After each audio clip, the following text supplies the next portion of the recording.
ज़ाहिर कियो वियो आहे। दरगाह हिंगोरजा जे सजादा नशीन ऐं अॻूणे MNA सैयद काज़िम अली शाह GDA खां पंहिंजा रस्ता धार करे पाकिस्तान पीपल्स पार्टी में शमूलियत जो फ़ैसिलो करे वरितो आहे।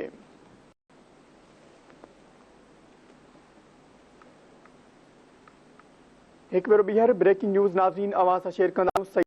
काज़िम अली शाह लखयारी GDA खे अलविदा करे छॾियो आहे, जॾहिं त जल्द PP में शामिल थियण जो इम्कान ज़ाहिर कयो वियो आहे। दरगाह हिंगोरजा जे सजादा नशीन ऐं अॻूणे MNA सैयद काज़िम अली शाह GDA खां पंहिंजा रस्ता धार करे पाकिस्तान पीपल्स पार्टी में शमूलियत जो फ़ैसिलो करे वरितो आहे।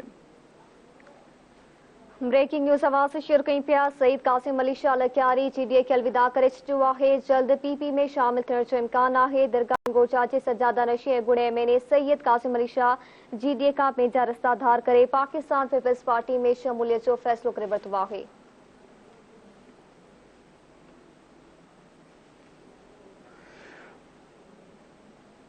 नाज़रीन इन हवाले सां वधीक तफ़सील मालूम कंदासीं। रोज़ानी सोप जो रिपोर्टर हिंगोरजा खां फराज़ सेतो असां सां लाइन ते मौजूदु आहे।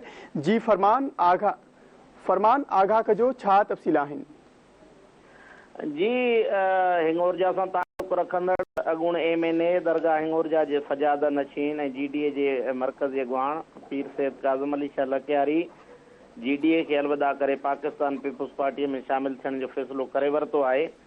इन हवाले सां सैयद काज़िम अली शाह लखयारी सां मुंहिंजी ॻाल्हि ॿोल पिणु थी, जंहिं ॿुधायो थोरी देरि में कराचीअ में बाज़ाब्ता ऐलान पिणु कयो वेंदो पाकिस्तान पीपल्स पार्टी जी हिकु अहम शख़्सियत सां गॾु। अव्हांखे इहो ॿुधाईंदो हलां त सैयद काज़िम अली शाह लखयारीअ जो तमामु सुठो सियासी कैरियर रहियो आहे। पाण 2013 खां 2018 ताईं MNA पिणु रहिया आहिनि ऐं PS3 सोबोदरो अंदरि संदनि काफ़ी सियासी असर मौजूदु आहे। जी फरमान, वॾी महिरबानी आगाह करण लाइ।